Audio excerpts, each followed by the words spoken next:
Hello everyone, today I'm looking at Warhammer 40k Dawn of War, released in 2004 for PC.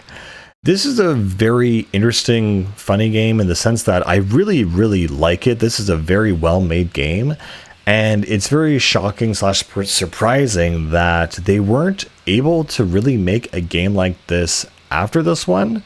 I haven't played a lot of Warhammer 40k games, but I did play. And yeah, this game also came with Dark Crusade and Soulstorm and kind of expansions for it. But again, it's weird because this base game is just the best version. I don't know what else to say about that. It's really bizarre and weird, but it literally kind of peaked with the very first iteration and then just never got past it. So this works like every other kind of RTS. You kind of have the fog of war when you start out. You explore the map, you upgrade your Marines. The one big difference, though, is that your Space Marines are in squads, and so they will come at 4 or 5 at a time. What's something that's really cool is that you have a squad leader. If the squad leader goes down, the more squad morale goes down, and they flee, and they basically won't be able to attack, and it will get completely destroyed. Certain hero units can like give a buff to squad morale to like strengthen them all around a radius, which is really cool, using like a battle cry technique. And of course, the other neat thing is that even if a squad is broken, you'll get like a squad broken command and all that stuff. But you can take stranded Marines and make them join a squad and basically rebuild that squad with a series of broken and stranded units, which is, I think, really cool. But yeah, you kind of have all the standard kind of units in this game. Your grunts, your engineers, your vehicle factories and whatever, but they're just done in the Warhammer style lore. And again, I'm not really familiar actually with the Warhammer lore and universe, but I think this served as a pretty decent introduction to it. Essentially, you play as you play as Commander Angelos, who is kind of famed for performing exterminatus on his own homeworld of Cyrene, which is a total extermination in order to purge the heresy from that place in the name of the Emperor. And so again, you're still just getting bits and pieces of kind of like what you need to know for the lore of the world.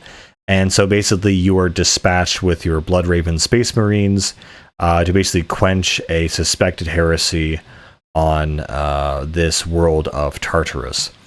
And so what occurs is that there is, some espionage on some, a rogue faction of different Space Marines, of, the Chaos Space Marines, as they're called, and also other factions appear, such as the Orcs and the Eldar.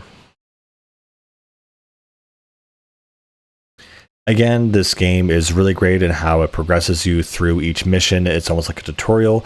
It'll teach you each new kind of vehicle or unit that will come into play, such as jetpack troopers, which can jump over gaps, and allows the player to learn at a pretty steady pace while taking on the challenges of the game steadily.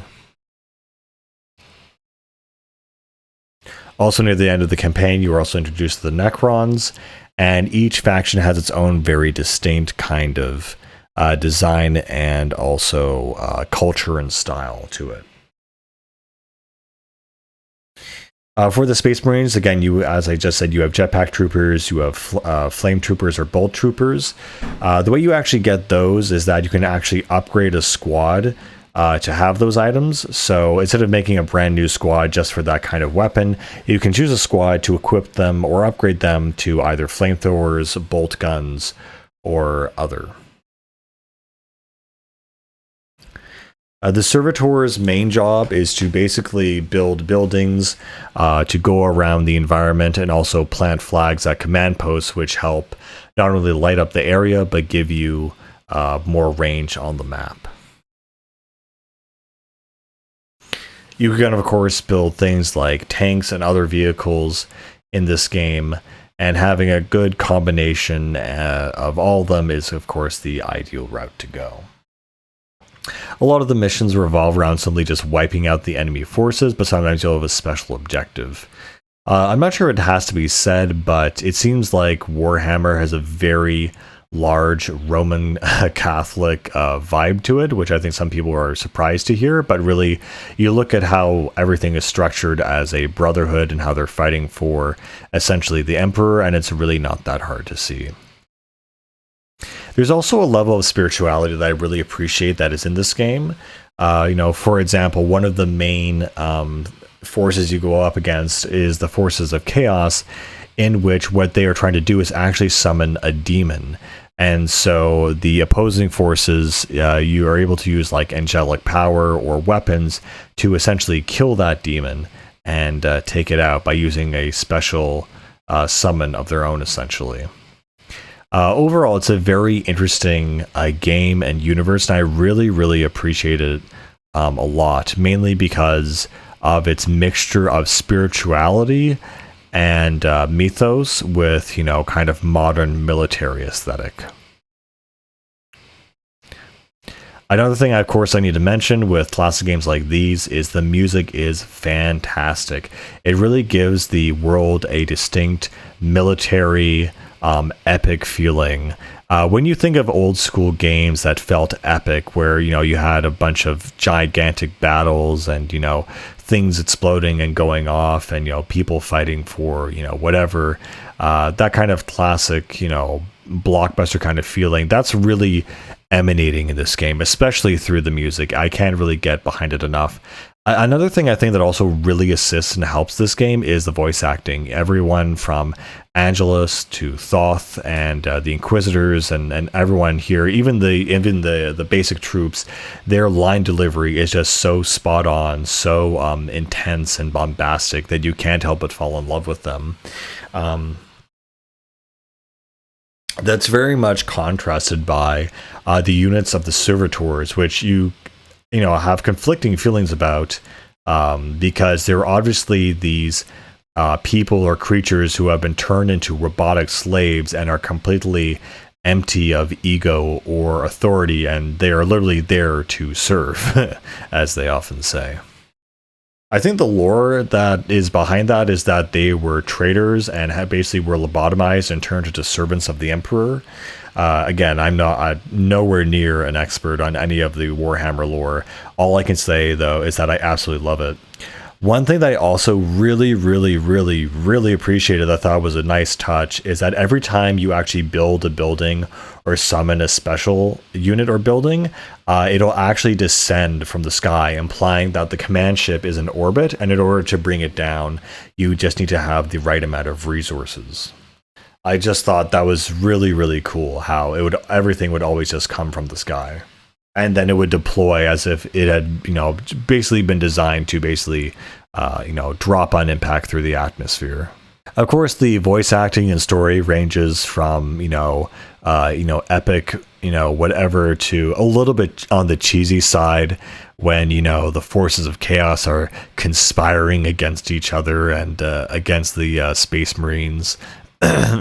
But I really love it. It has that kind of epic quality and feeling to it that doesn't care if it's found cheesy or whatever. Also, something I really loved were the orcs in this game. The way they handle orcs in the Warhammer universe is very funny. Apparently the lore behind it is that the orcs' power literally comes from their belief. So even though they're super stupid, if they believe that these things... So even if the orcs are super stupid, if they believe that a bunch of spikes works as like this gun cannon machine thing, it'll work exactly how they expect. And I just find that to be super, super funny. Also, the orcs talk, in this kind of like brutish accent, and they always call each other the boys.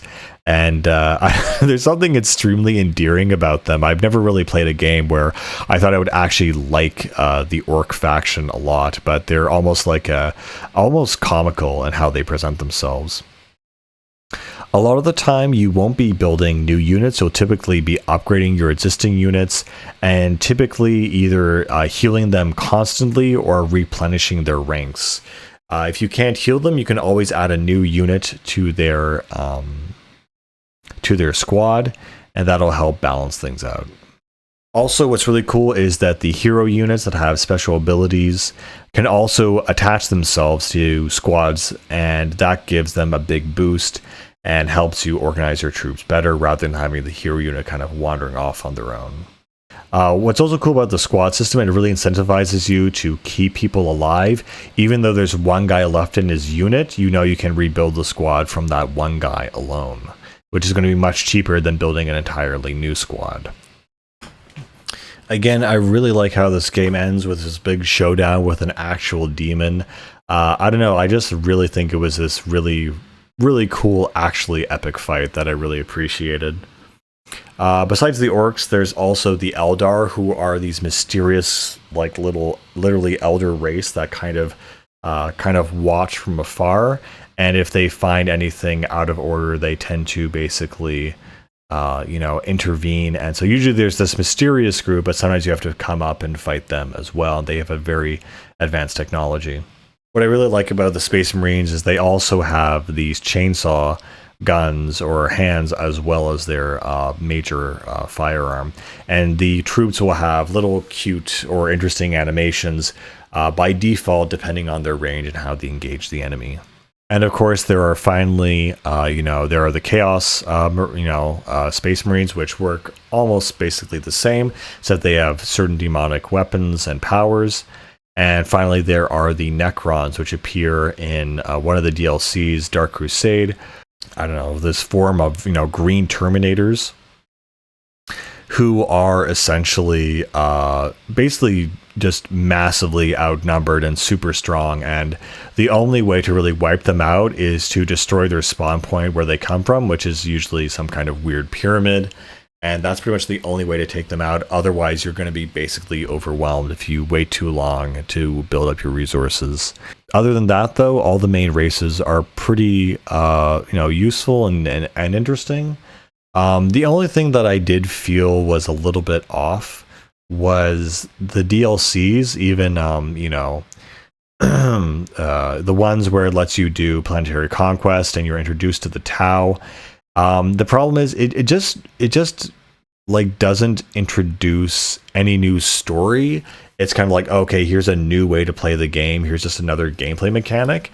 And I feel like they lost the entire essence of why people were playing the game in the first place. And it's this whole cool theme around introducing you to the Warhammer universe and the Inquisitors and what Exterminatus is. And I just thought it was a really great opening story, and they just really kind of abandoned it for the sake of just more of the same without any kind of real story or purpose to what we are doing. Besides that, I still love the game. I think it's incredibly well made, way better than I thought. I'm not sure if I just have a hidden, secret love of RTS kind of games, but I can tell you this is one that definitely kind of surprised me for how good it was, and fortunately that there doesn't seem to be a really good sequel to it. But yeah, I would absolutely give this game a try, and I'm looking forward to more Warhammer games in the future. Anyway, see you guys later. Bye.